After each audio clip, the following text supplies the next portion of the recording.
buenas noches a todos. Estamos en este momento dando inicio a nuestro día de oración número 552. Es una gran bendición de parte de nuestro Señor, de nuestro gran Dios, que nos permite hacer este grupo pequeño de oración diariamente para la gloria del Señor. Vamos entonces a ir disponiendo nuestros corazones y nuestras vidas para que podamos estar atentos a su palabra, a lo que Él nos quiere transmitir. De igual manera, les pido que vayan alistando sus Biblias en el primer libro de Reyes, en el capítulo 3.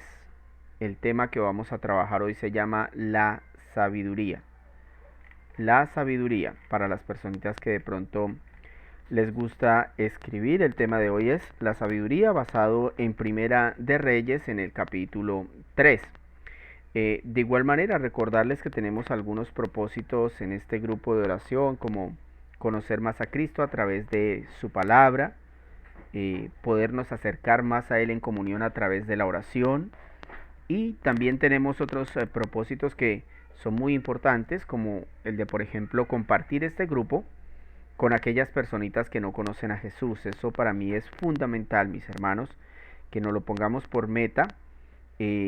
Digamos que la primera manera de hacerlo, la manera, digamos, más correcta, como el Señor nos lo dice en la Biblia, es que cada uno lo hagamos intencionalmente con aquellas personas que no conocen al Señor. Es decir, todo cristiano debe proclamar el Evangelio a los inconversos. Ahora bien, hay personas que sabemos que no nos escuchan, ¿cierto? Porque están muy hundidos en el pecado, porque nunca tienen tiempo, etcétera, etcétera. Bueno, a esas personas son a las que les podemos enviar este link de oración para que escuchen la palabra de Dios y por medio de ella sus vidas sean transformadas. Entonces ahí tenemos ese mensaje. De igual manera, si usted nos escucha desde YouTube y desea participar de ese grupo de oración, puede agregarnos a Facebook directamente y ahí vamos a estar para que usted pueda también estar con nosotros en el grupo de oración. Vamos de igual manera entonces a recordarles el texto para las personitas que apenas están llegando. Primera de Reyes, capítulo 3. En este caso el tema que vamos a trabajar hoy se llama la sabiduría, para que usted pueda estar atento a la palabra. Vamos a dar un minuto más para que las personitas que no lo han visto puedan verlo. Recuerden compartir y dar me gusta para que otras personas puedan aprovechar el grupo de oración. Buenas noches a todos, un saludo muy especial. Vamos a orar. Amado Señor, bendito Salvador nuestro, te agradecemos en esta noche, Señor, porque nos permite reunirnos en este grupo de oración, Señor. Sabemos que no hay nada bueno en nosotros para acercarnos a ti, Señor, que sería algo descabellado acercarnos a tu presencia si no es porque fuéramos por medio y por los méritos de tu Hijo Jesús, Señor. Te pedimos hoy que nos guardes, Dios, que nos perdones, Señor, porque seguramente durante el día nuestra ira nos ha hecho pasar algún mal rato. Seguramente nuestras palabras no han sido las mejores, nuestros pensamientos, nuestras miradas y aún nuestras acciones, Señor. Por eso te pedimos perdón. Cada día necesitamos de tu gracia, cada día necesitamos de tu Espíritu Santo para crecer en santidad. Te pedimos que en esta noche nos acompañes, Espíritu Santo de Dios. Gobierna los corazones de mis hermanos y el mío, Señor. Permíteme predicar la palabra fielmente y permite que mis hermanos la escuchen y sean transformados por ella. Señor, haz tu obra poderosa y maravillosa. Señor, esto te lo pedimos en el bendito y poderoso nombre de Jesús. Amén y amén. Dice así Primera de Reyes 3. Salomón entró en alianza con el faraón, rey de Egipto, casándose con su hija, a la cual llevó a la ciudad de David mientras terminaba de construir su palacio. El templo del Señor y el muro alrededor de Jerusalén, para construir su palacio, el templo del Señor y el muro de Jerusalén. Como aún no se había construido el templo en honor del Señor, el pueblo seguía ofreciendo sacrificios en los santuarios paganos. Salomón amaba al Señor y cumplía los decretos de su padre, David. Sin embargo, también iba a los santuarios paganos para ofrecer sacrificios y quemar incienso.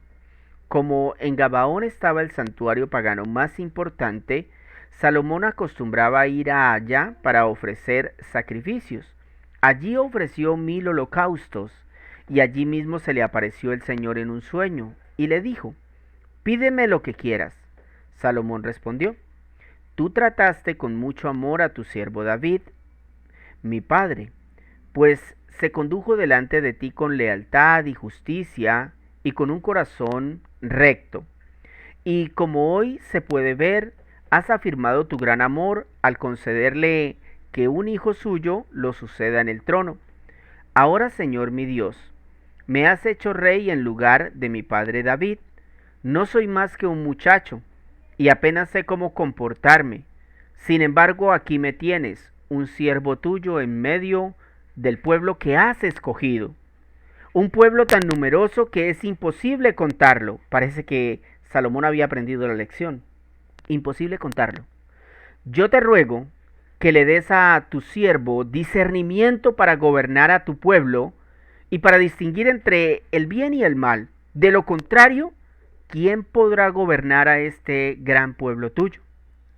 Al Señor le agradó que Salomón hubiera hecho esa petición, de modo que le dijo: Como has pedido esto, y no larga vida ni riquezas para ti, ni has pedido la muerte de tus enemigos, sino discernimiento para administrar justicia, voy a concederte lo que has pedido.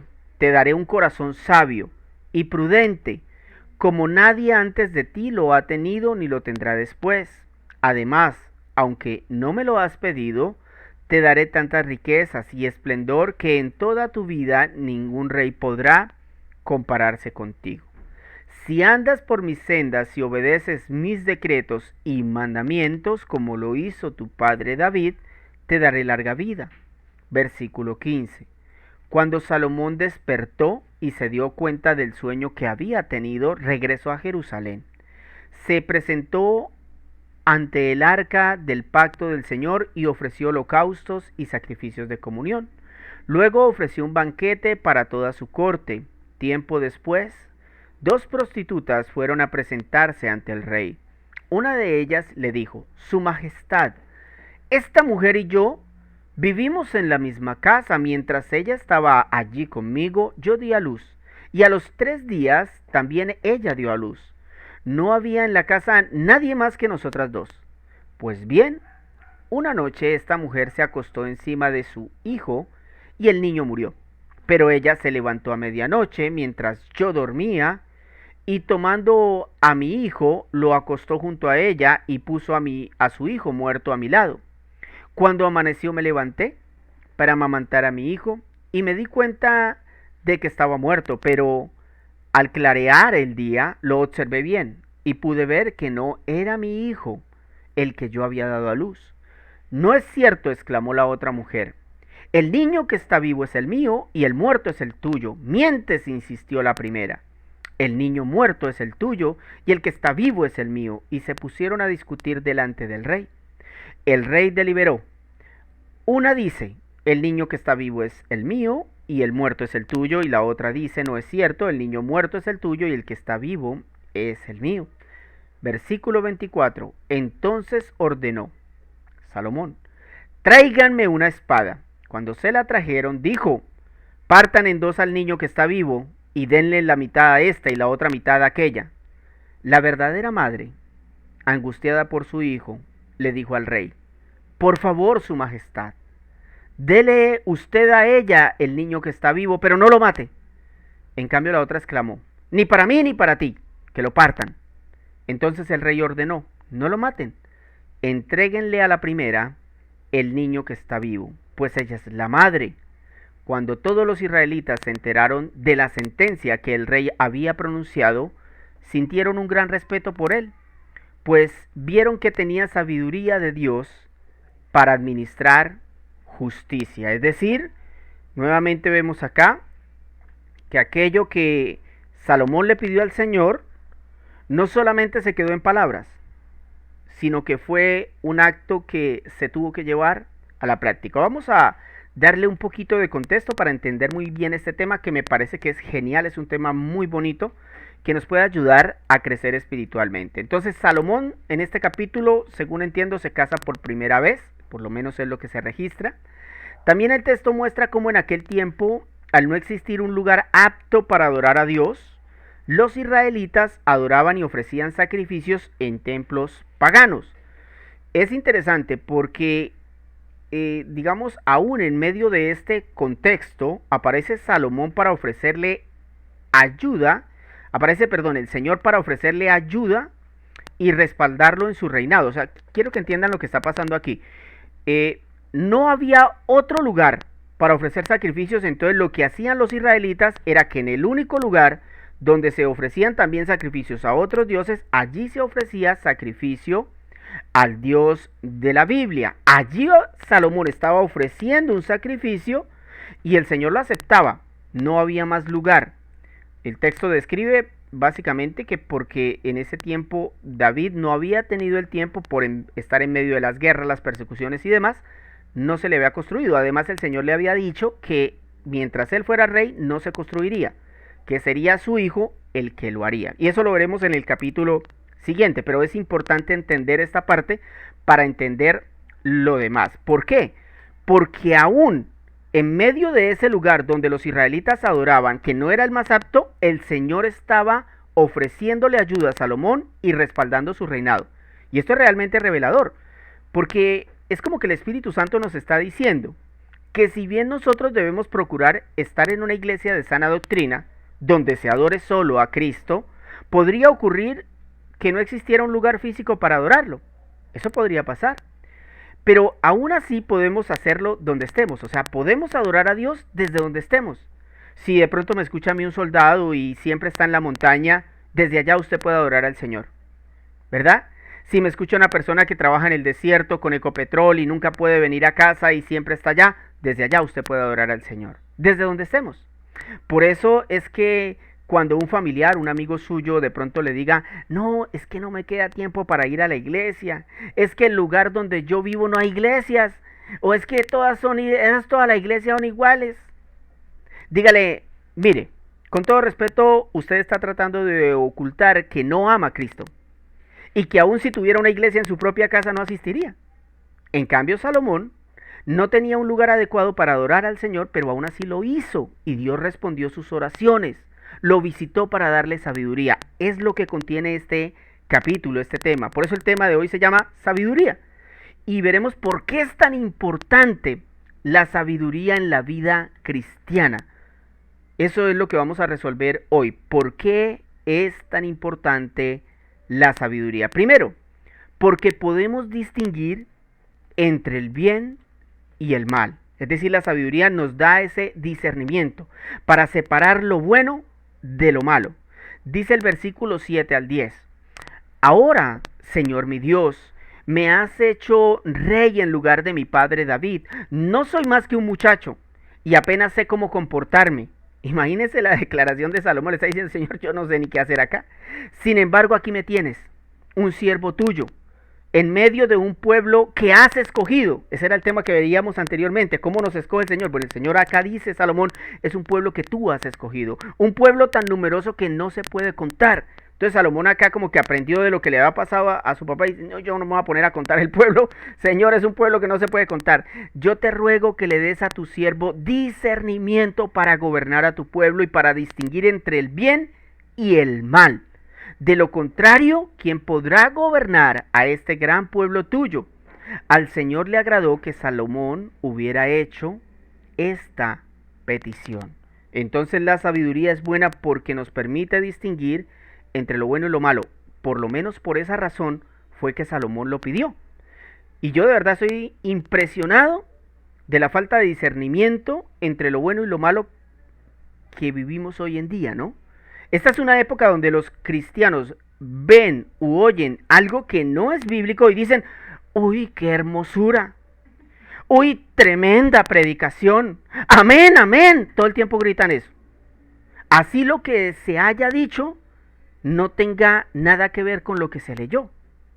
Pero si nosotros revisamos la historia de este capítulo, nos daremos cuenta que el pedido de Salomón es producto de ¿qué? De lo que le ocurrió en los primeros días de su reinado.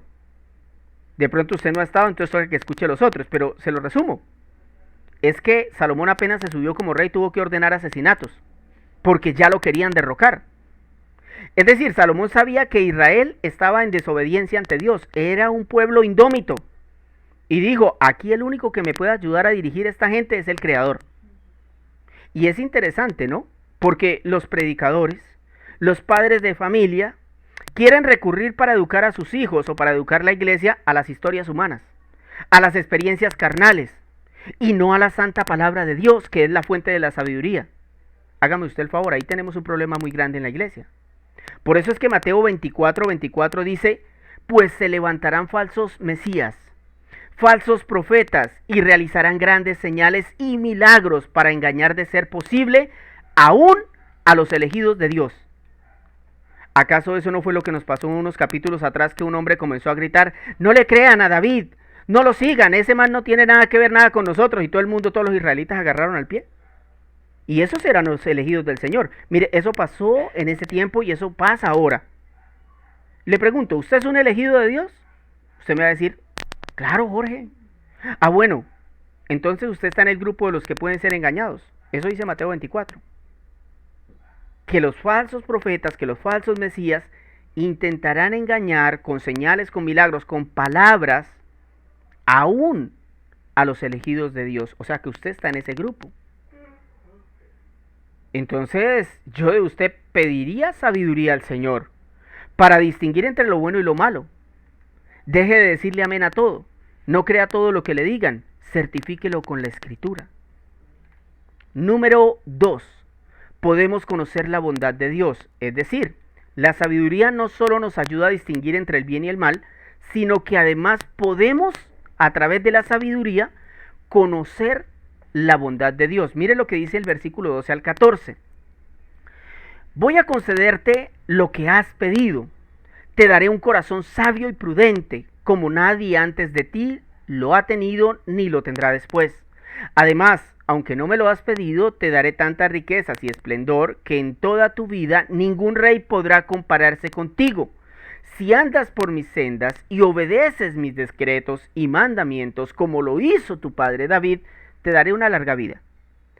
Cuando uno nace de nuevo, hermano, o sea, no cuando usted nació allá era bebé, no.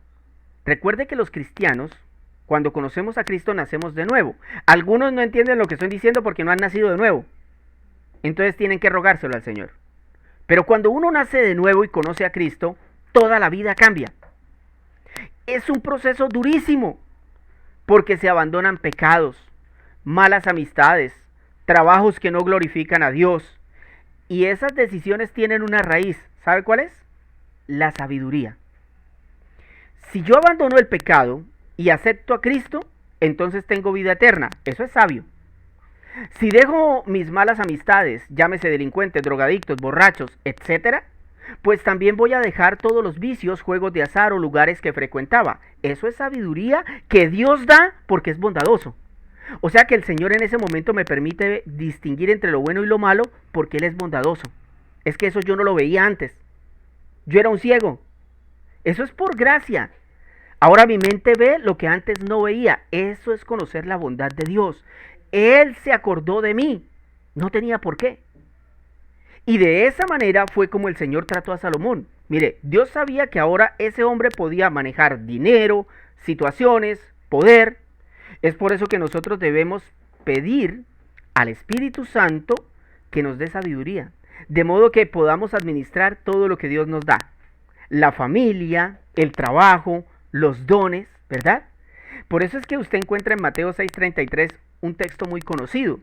Busquen primeramente el reino de Dios y su justicia, y todas las demás cosas serán o les serán añadidas. Sabemos que las demás cosas, ¿qué son? Comida, ropa y techo. Ahí está. Ahora, ¿cuál es el problema? El problema es que las personas entienden este versículo al contrario. Algo así. Busquen primeramente las cosas añadidas y si queda tiempo busquen el reino de Dios. Cuando uno hace eso, entonces coge la bondad de Dios y la manipula para sus placeres. Si el Señor nos da un negocio, no nos contentamos con que el negocio prospere y nos bendiga, sino que decimos, bueno, ni tampoco decimos, bueno, voy a buscar un administrador para mi negocio ya que está fructífero y me voy a estudiar en un seminario cristiano porque yo tengo 40 años y yo estoy joven, voy a prepararme para la palabra y le voy a servir al reino de Dios. No, eso no es lo que piensa una persona que el Señor le da un buen negocio y le da una buena vida. Y que está agradado y agradecido porque el Señor lo salvó. No, no, no. La mayoría de las personas cuando el Señor las tiene bien, ¿sabe qué hacen? Y empiezan a pensar cómo tener el segundo negocio. Y también una segunda esposa. Y una casa más grande. Y un mejor carro. Porque nosotros no conocemos la bondad de Dios. Pero cuando uno la conoce, entonces uno se agrada con lo que el Señor le da. Hemos visto que la sabiduría es importante porque nos ayuda a distinguir entre el bien y el mal. Pero también podemos conocer a través de la sabiduría la bondad de Dios. La bondad del Señor es tremendo porque en los versículos que leímos de Salomón, ¿qué fue lo que pasó? Él le pidió sabiduría y el Señor dice que le dio un corazón sabio y prudente. Dijo, y aunque no me lo has pedido, te daré riquezas y esplendor. ¿Eso cómo se llama? Bondad. Bondad. O sea que el Señor le dio algo que ni siquiera Salomón estaba pidiendo. Número 3. La sabiduría nos capacita en la práctica. Para mí este es el punto más importante. Escúcheme, por favor. La sabiduría nos capacita en la práctica. Versículo 24 al 28. Entonces ordenó, tráiganme una espada. Cuando se la trajeron, dijo, partan en dos al niño que está vivo y denle una mitad a este y la otra mitad a aquella. La verdadera madre, angustiada por su hijo, le dijo al rey, por favor, su majestad, dele usted a ella el niño que está vivo, pero no lo mate. En cambio la otra exclamó, ni para mí ni para ti, que lo partan. Entonces el rey ordenó, no lo maten, entréguenle a la primera el niño que está vivo, pues ella es la madre. Cuando todos los israelitas se enteraron que la sentencia que el rey había pronunciado, se enteraron de la sentencia que el rey había pronunciado, sintieron un gran respeto por él, pues vieron que tenía sabiduría de Dios para administrar la justicia. Mire, mi hermano, es imprescindible un entendimiento claro de la mente de Dios que está plasmado en la Biblia. O sea, nosotros debemos pedirle a Dios que nos ayude a entender su mente. Y esto no es que nosotros nos volvemos psicólogos, no. Lea la Biblia, estúdiela, ahí está la mente de Dios. ¿Para qué sirve eso? Para que tomemos buenas decisiones en la práctica. En este caso, lo que hace el escritor bíblico es como cuando usted tiene una receta o un manual y usted dice, ya comprendí esta receta, ahora sí ya entendí el manual y dice, ahora sí voy a probarlo a ver si sirve. Bueno, eso hizo Dios con Salomón. Porque dice que le dio sabiduría, pero ahora lo iba a llevar a la práctica a ver si era verdad. En efecto, es una situación extrema, difícil de entender y de solucionar. Pero Salomón la tomó con tal madurez, con tanta sabiduría, que todos quedaron admirados. ¿Usted se dio cuenta de eso? Le pregunto, ¿cómo es usted en la práctica? No en la teoría, o sea, escúcheme, póngame atención. ¿Cómo es usted en la práctica? No en la teoría, yo no le estoy diciendo, ¿usted sabe versículos? ¿Usted conoce la fe? ¿Usted sabe cómo arrepentir? No, no, no. ¿Cómo es en la práctica? ¿Conoce el Evangelio? En teoría sí. ¿Y lo comparte? No. Entonces no sirve de nada lo que sabe. ¿Conoce la doctrina del arrepentimiento? Sí. Ok. ¿Y peca menos y se arrepiente constantemente? No. Entonces no sirve de nada la teoría que tiene. Hermanos, en conclusión, la sabiduría que proviene de Dios nos hace capaces de responder a las pruebas, a las tentaciones, al sufrimiento, a los desafíos. Y eso es lo que vemos en Cristo. Vamos a verlo y con esto finalizamos. Escúcheme bien esto. Vamos a ver primero a Cristo en la teoría y luego lo vamos a ver en la práctica. Cristo en la teoría, Lucas 18:31. Entonces Jesús tomó aparte a los 12 y les dijo, Ahora vamos rumbo a Jerusalén, donde se cumplirá todo lo que escribieron los profetas acerca del Hijo del Hombre. En efecto, será entregado a los gentiles, se burlarán de él, lo insultarán, lo escupirán y después de azotarlo, lo matarán, pero al tercer día resucitará. ¿Eso qué es? Teoría. Eso es teoría. El Señor está hablando, diciendo lo que va a pasar, pero ahí no ha pasado. Ahora vamos a la práctica. Lucas capítulo 24, versículo 5 hasta el 8. Dice así: asustadas se postraron sobre su rostro, pero ellos le dijeron: ¿por qué buscan ustedes entre los muertos al que vive? No está aquí, ha resucitado.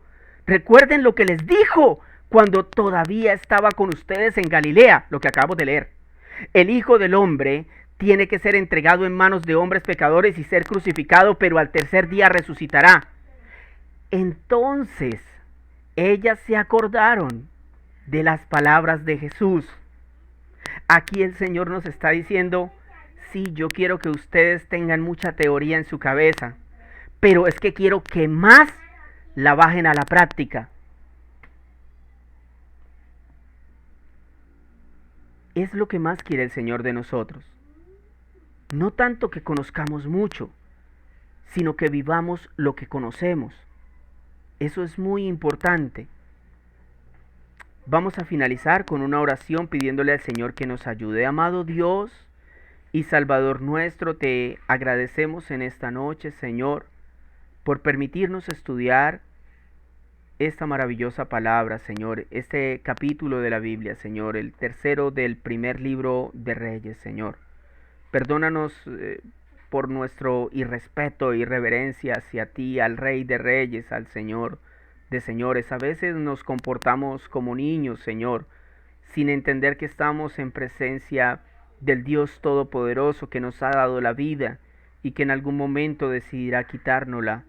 Señor, ayúdanos para que cada día podamos entender mejor tu palabra, Señor, para que podamos aplicarla más en nosotros, Señor, que tú llenes nuestro corazón y nuestra mente de sabiduría, aún en las cosas más básicas de la vida, Señor, aún en las cosas que para nosotros tal vez no tienen mucha importancia, Señor, como por ejemplo llegar a un culto temprano, concentrarnos en el culto, Señor. A veces vemos a las personas que se comportan de una manera tan rara delante de ti, Señor, que dudo si realmente te conocen, Señor.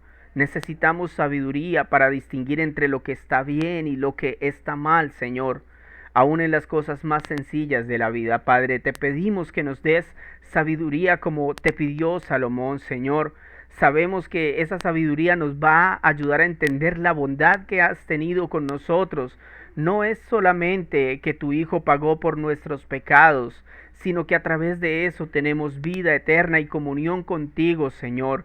Hemos evitado el infierno cuando lo merecemos hasta el último de nuestros días, como sucedió con David, que aún en sus últimos instantes estaba tratando de opinar de una manera muy perversa. Señor, yo te pido que tengas compasión de nosotros, Señor, y que nos ayudes a ver tu bondad en la palabra, Señor.